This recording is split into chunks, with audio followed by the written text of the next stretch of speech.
Une condamnation ferme. L'ancien président de la République, 2012-2017, François Hollande a déploré ce dimanche 9 février dans BFM Politique la proposition du ministre de la Justice Gérald Darmanin de modifier la Constitution pour réformer l'accès au droit du sol en France. Chacun connaît la situation politique, combien nous sommes devant des incertitudes et des risques.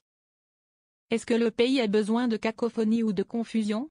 Ou est-ce qu'il a besoin de stabilité et d'action? A fait mine de s'interroger le député socialiste, plaidant pour la deuxième option.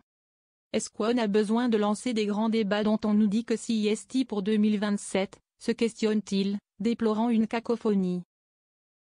Si est un débat inutile, il y a des règles qui existent dans notre pays, qui sont républicaines, martèle encore l'ex-président.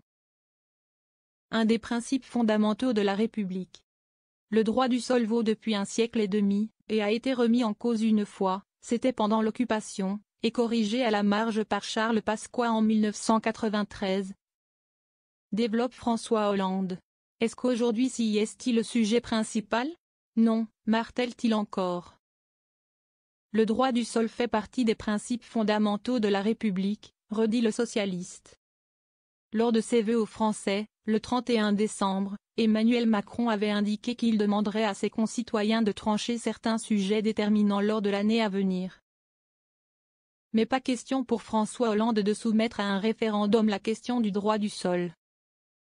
Un référendum aujourd'hui sur la question de la nationalité n'est pas possible, dit-il, rappelant que les référendums ne sont possibles que sur des questions limitées. De fait, le référendum n'est possible que pour les projets portant sur l'organisation des pouvoirs publics, sur des réformes relatives à la politique économique ou sociale de la nation et aux services publics qui y concourent.